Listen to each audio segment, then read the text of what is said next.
چشتی آیا اس کے بعد دھرم بدلے. ایسے شخص کو معاف کر دیا. سالوں سے دیکھ رہے ہیں کہ کوئی بھی ضمیر فروش خبیث الفطرت انسان آتا ہے اور مسلمانوں کے خلاف، اسلام کے خلاف سماج میں زہر گھول کر چلا جاتا ہے، اور جب مسلمان اس کے خلاف ایسے چینلوں کو، ایسے لوگوں کو دیکھنا بند کریں، ایسے چینلوں کو انسبسکرائب کر دیں، ایسے چینلوں کو بلاک کر دیں، ایسے اللہ کے ولی کے بارے میں یہ گستاخانہ الفاظ کیا کوئی بھی شخص برداشت کر سکتا ہے؟ السلام علیکم ورحمۃ اللہ وبرکاتہ. خبروں میں، نیوز میں آپ دیکھ رہے ہوں گے، سن رہے ہوں گے کہ نیوز 18 کے ایک اینکر نے حضرت خواجہ سلطان الاولیاء شیخ المشائخ خواجہ غریب نواز رحمۃ اللہ علیہ کی شان میں گستاخی کی، جس کی دارالعلوم دیوبند سمیت کئی اداروں نے، کئی تنظیموں نے سخت سے سخت الفاظ میں مذمت کی اور سخت سے سخت کارروائی کی بھی مانگ کی، جس کے بعد نتیجہ یہ دیکھنے کو ملا کہ اس اینکر نے ٹویٹر کے مادھیم سے اپنی غلطی کی معافی مانگی. لیکن سوال یہ ہے کہ کیا یہ معافی قابل قبول ہے؟ کیا ایسے شخص کو معاف کر دیا جائے؟ اسی کے بارے میں آج ہم ڈسکس کرنے والے ہیں. اس ویڈیو کو آخر تک ضرور دیکھیں اور ویڈیو کو دوسروں تک بھی شیئر کریں. سب سے پہلے میں آپ کو بتا دوں کہ خواجہ معین الدین چشتی رحمۃ اللہ علیہ یہی وہ شخصیت ہیں کہ جنہوں نے اپنے اخلاق کے ذریعے پورے ملک میں اسلام کا پیغام پہنچایا، جنہوں نے پورے ملک کو پیار اور محبت کی ایک لڑی میں پرویا. جس ہستی نے نفرتیں ختم کی، یہی نہیں بلکہ اس ہستی نے ہر مذہب والوں کا خیال کیا، ہر مذہب والوں کے احترام کو برقرار رکھا، ان کے درمیان انصاف قائم کیا، جن کی دنیا میں آج بھی شان باقی ہے.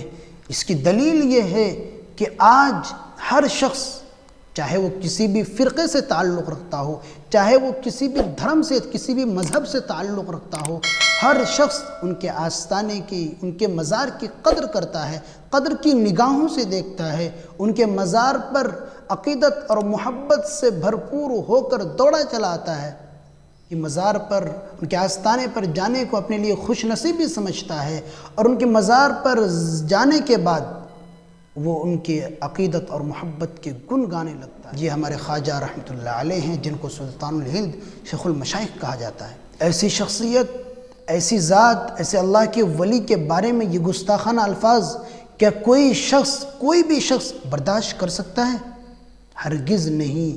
یہی وجہ ہے کہ دارالعلوم دیوبند سمیت کئی اداروں نے، کئی تنظیموں نے، کئی لوگوں نے اس کے خلاف آواز اٹھائی ہیں اور اس کے خلاف سخت سے سخت کارروائی کی مانگ کی ہے، جس کا اثر، جس کا نتیجہ یہ دیکھنے کو ملا کہ اس خبیث الفطرت اینکر نے اپنی غلطی کی معافی مانگی. لیکن سوال یہ ہے کہ کیا اس کو معاف کر دیا جائے؟ کہ یہ معافی قابل قبول ہے؟ ہم گزشتہ کئی سالوں سے دیکھ رہے ہیں کہ کوئی بھی ضمیر فروش خبیث الفطرت انسان آتا ہے اور مسلمانوں کے خلاف، اسلام کے خلاف سماج میں زہر گھول کر چلا جاتا ہے، اور جب مسلمان اس کے خلاف ایکشن لیتے ہیں، مسلمان اس کی گرفتاری کی مانگ کرتے ہیں، تو معافی مانگ کر اپنا دامن چھڑا لیتا ہے. یہ ایسا کب تک چلتا رہے گا؟ یہ امیش دیوگن اور اس جیسے نہ جانے کتنے ایسے لوگ ہیں جو سماج میں نفرت کی زہر گھول رہے ہیں، جو ہندو مسلمان کر کے لوگوں میں نفرت پھیلا رہے ہیں، جو اپنے ذہن میں اسلام اور مسلمانوں کے خلاف نفرت رکھتے ہیں، اور جب بھی کوئی ایسا موقع آتا ہے تو اس زہر کو اگلتے ہیں.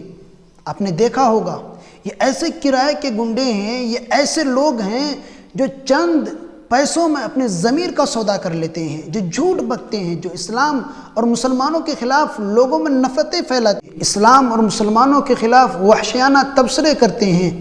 ایسے لوگوں کو اگر معاف کر دیا جائے تو مسلمانوں یاد رکھنا، کل بھی کوئی ایسا شخص آئے گا جو گستاخی کر کے معافی مانگ لے گا، اور پھر یہ سلسلہ مسلمانوں کو ٹھیس پہنچانے کا سلسلہ یہ جاری رہے گا. اس لیے مسلمانوں، ایسے لوگوں کے خلاف سخت سے سخت کارروائی کی مانگ کی جائے، تاکہ کوئی انسان دوبارہ ایسی حرکت نہ کر سکے جو مسلمانوں کے جذبات سے، جو ہندوستانی عوام کے جذبات سے کھلواڑ کی جا رہی ہے، ایسی کوئی حرکت نہ کر سکے. اور آپ ایسے چینلوں کو، ایسے لوگوں کو دیکھنا بند کریں، ایسے چینلوں کو انسبسکرائب کر دیں، ایسے چینلوں کو بلاک کر دیں، تاکہ پھر یہ جو نفرت کا ماحول ہندوستان میں، بھارت میں بنا ہوا ہے، یہ ختم ہو جائے۔ اور میں آپ کو حقیقت بتاؤں تو اس امیش دیوگن نے معافی بھی نہیں مانگی ہے۔ اس نے کہا کہ کرونا مہاماری کی وجہ سے میرے زبان سے الفاظ نکل گئے، میں کہنا کچھ اور چاہ رہا تھا، جبکہ بات ایسی بالکل بھی نہیں ہے۔ جو ان کے دماغ میں، ذہن میں چل رہا ہوتا وہی اپنی زبان سے کہتے ہیں، یہ بات یاد رکھیے گا۔ میں آپ کو بتاؤں اس نے آخر میں کیا کہے کہ اگر میرے ان الفاظ سے کسی کو تکلیف پہنچی ہو تو میں کھید ویکت کرتا ہوں۔ کھید ویکت کا مطلب یہ ہے، اردو میں اس کو کہتے ہیں کہ میں پچھتاوا محسوس کر رہا ہوں۔ تو یہ معافی کہاں؟ یہ تو ایک ڈھونگ ہے۔ اس لیے اس مسئلے کو چھوٹا نہ سمجھا جائے، اس مسئلے کو ہلکے میں نہ لیا جائے، اور اس کے خلاف سخت سے سخت کارروائی کی مانگ کی جائے۔ بس انہی چند باتوں کے ساتھ میں رخصت ہوتا ہوں۔ اس ویڈیو کو لائک کریں اور دوسروں تک بھی شیئر کریں۔